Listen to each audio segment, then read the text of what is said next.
Hi there, Ian Zatman here from Security Online Academy. And in this video we're going to be talking about VPNs, what they can do for your security and privacy while you're online. Now, a VPN simply means virtual private network, and it encrypts your traffic from your computer to the internet. That's really all it's doing. It's not going to stop people hacking you particularly. It's not going to stop people breaking into your computer and stealing whatever it is you've got. But what it is going to do is help you protect your browsing activity while you're on the internet. And it's very good. They're very good. There's lots of different ones. They're very good at doing what they do. So I'm just going to get my picture out of the way here. Okay, what's a VPN? A virtual private network. Well, essentially, it takes you and your traffic and slings it through a tunnel so it's encrypted by the time it gets to the World Wide Web, the internet. Now, I know here it says HTTP, but actually, most of these systems out there now use HTTPS, which is secure. So most of the websites you're going to go visit are encrypted anyway. But if you don't want your service provider to see what you're doing, if you don't want the government, and believe me, the governments are spying on you to know what you're doing, and if you don't want corporate raiders, if you've got data that you want to protect, or even the hackers here, then you need a VPN, and you should get one anyway. So basically, they encrypt and hide your online activity. You've seen they send it through a tunnel. They protect you when using your public Wi-Fi. Now, if you're in a coffee shop or a hotel, which I've done plenty of times when I've been on the road, there are those out there who are scanning people's computers that are using the hotel or the Wi-Fi or the coffee shop network, and they'll try and steal your data. It's as simple as that. But if you're using a VPN, it's totally protected. It's all going through that tunnel. But an added advantage is it makes the internet think you're somewhere else. So, for example, I'm in the UK, but if I want to go and look at something that's only available in the United States, I can use my VPN and flip onto one of their servers in the United States. And as far as the internet world is concerned, they think I'm in the United States. It's as simple as that. You can be in Australia, you can be in Indonesia. It doesn't matter where you want to be. You can be there with a click. Now, this does multiple things, because especially if you're living in China, you're probably not watching this anyway, but if you are going to China or in China, it helps you bypass the state censorship. The Great Firewall of China, for example, stops a lot of people there from getting out into seeing what's going on in the world. A VPN can help you do that. And not only that, as I've said before, it lets you stream services from another country. So if I want to go see things on Netflix that are only available in the United States, I can click on the server in the United States and sign up for Netflix there, and everything's fine. So those are various uses, but the primary use is to encrypt and hide your online activity. When you're on the net, you've got your private data is all over the place, so who are you trusting it with? Firstly, all the websites you go to, you're probably logging into them, and you're leaving your password and your email address, and that information is there whether you go through a VPN or not. The financial institutions that you bank with, the banks are for the most part secure, but the credit agencies aren't. And if you've been reading the press recently, the credit agencies, I think it's Experian has been hacked, so millions of email addresses and passwords have been stolen, which means there are those that know all about your financial history. It's just the new world we live in. Your internet service provider, now they're the first ones who get to see whatever you're doing. So every time you log onto the computer, the first thing that happens is your service provider has a record of what website you've just gone to visit. But if you're using a VPN, all they'll know is that you've gone to a VPN.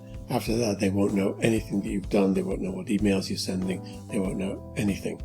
So the service provider is the first place you need to protect yourself from, because depending on what country you're in, because by law, they have to keep the data based on your traffic. Where do you go? What websites do you visit? What emails do you send?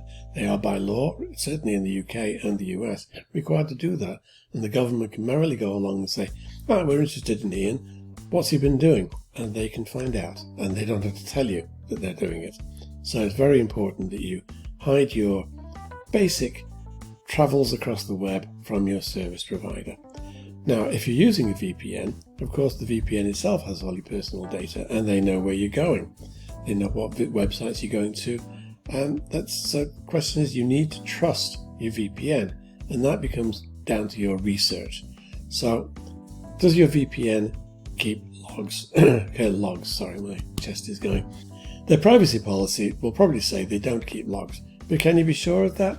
You're going to have to do your own research, and I'll show you how to do that towards the end of the video. But many of them don't keep logs. If you're taking a VPN that's in the United States, that's based in the United States or the United Kingdom or Europe, the odds are they're keeping logs. They're required to do. But I use Surfshark, which is based in the British Virgin Islands, BVI, and their policy is total privacy, so they don't keep logs. And none of their servers around the world keep logs. There are others, they're not the only ones, but I use them because I know that they're pretty much going to be private. As I said, if they're based in the UK and the USA, or these 14 Eyes countries, there's this whole global network of spy agencies, and they can get hold of whatever it is you're doing. The NSA, as you know, is all powerful. In the UK, it's the GCHQ. God knows what they've got in other countries, but they're there and they're doing what they do. But as I say, if they're based outside the 14 Eyes, for example, in the British Virgin Islands, you're probably going to be okay. Panama, pretty much okay, but remember they're in bed with the United States, so you never know what pressure is being applied on a different country. Do your research. Switzerland, that's another good one. They're pretty independent as well, but they've been forced to open up their secret banking in recent years, so who knows? Do your research. So what a VPN cannot do for you is, well, primarily it encrypts your data while you're surfing from your own computer to the VPN itself. That's all it does. All the traffic on the internet beyond the VPN server is wide open. In other words, once you're in the internet, whatever information you're giving to those websites that you go, that is open, and what they do with it and what their privacy policies are, you don't know. However, most of these websites these days use HTTPS, which means the traffic itself to those websites are encrypted already. HTTPS, that gives you the little lock at the top of your URL description at the top of your browser. So you can tell if the little lock is there, you know it's using HTTPS. But as I said, it just stops the hackers and the governments and whoever from actually spying on your traffic, but that doesn't necessarily prevent the website itself from selling your data. And many do. So again, be wary out there. So whatever information you reveal to those websites is under their control, not yours. So be careful what you give them. So why get a VPN? Well, firstly, as we've said, encrypt your connection, especially when you're using public Wi-Fi in coffee bars, in hotels, out there, wherever, on your telephone. Absolutely get your VPN on your telephone, because these days they're even checking out your text messages. That's what the service providers, the big tech companies, are censoring people and not allowing them to be on YouTube, not allowing them to be on Google. The telephone companies are now also checking the text, and if you're sending text that they don't agree with, they can stop them, hack them. It's quite problematic. Use a VPN, it should be a lot better. Not guaranteed, but whatever it is, a VPN will help you. Now, a VPN will also help you bypass web filters that may be placed. For example, in your work, if you're working somewhere and you need to go check your own emails or need to go to YouTube, whatever it is you need to do, they'll probably stop you. But because they've got their web filters on. But if you've got your laptop with attached to a VPN, you can go do what you like and there's nothing they won't know about it. So another good reason for having a VPN. Avoiding state censorship if you're living in a surveillance state like China. But I must say that the UK and the USA are serious surveillance states in their own right. So them and their 14 eyes are busy watching you. Don't think they're not. So again, if you want to access sites not available in your own country, that's another good reason for getting the VPN. Another one is again, it depends upon your behavior. If you're doing a lot of downloading, torrenting it's called, then your service provider could actually throttle you and say you're using too much bandwidth, and they'll cut you down and they won't let you actually do it. So if you get a VPN, there are certain VPNs that are great for downloading and torrenting. Tor VPN is one that does that. Tor being for torrent, not for the Tor doc websites. So that's another reason for getting one. And of course, they'll hide your IP address when you're sending emails. So how do you choose a VPN? Well, you go to Google. But best not go to Google, go to duckduckgo.com. Google, every time you put anything into a Google search engine, it keeps a track of it. It knows what you're doing and it builds up a profile of you. DuckDuckGo is dedicated to privacy, so you're better off using that for general searching. As far as I'm concerned, I never use Chrome unless I really have to. But let's just go and have a look at what you get if you go to DuckDuckGo. Bring up a browser here. So I went to duckduckgo.com. They got the pretty picture of the duck.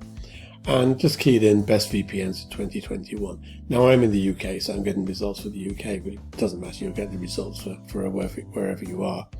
But I went and clicked on a few of these best VPN services: TechRadar, PC Magazine, what else have I done? Tom's Guide, and there are loads. You can go and cruise all of these as much as you like. Now this is the TechRadar one. A lot of them generally show these three as being the best. ExpressVPN, NordVPN, Surfshark is the one I use in the British Virgin Islands. When you do your research, work out where these guys are based. I'm not 100% sure where these two guys are based. One of them may be Panama, which is probably okay, but do your research. There's another one, PC Magazine does its own reviews as well. So you've got NordVPN. Don't know about probably like this. Surfshark again, CyberCoast. These are all good VPNs, but as you can see at the top here, they're telling you what they're good for. Best for general users, best for power users. Don't know quite what they mean by power user. Security maximalists. I'm more concerned about security. Frequent travelers, in other words, if you're going off to different places. First time VPN users, that's an easier one to use. World travelers, ExpressVPN, mainly because they've got servers all over the world. Proton VPN, not mistaken, that's based in Switzerland. Very good privacy, very, very interesting, and so well worth checking out. These others, I don't know what they are, but good for you to go and look at them. Tom's Guide, another one, the best VPNs. What have they got here? Again, they seem to be taking ExpressVPN, NordVPN, Surfshark, but they also give you, again, what's good depending on what you're doing. Best VPN for security. Best cheap VPN, and they were cheap. That was one of the reasons I got them.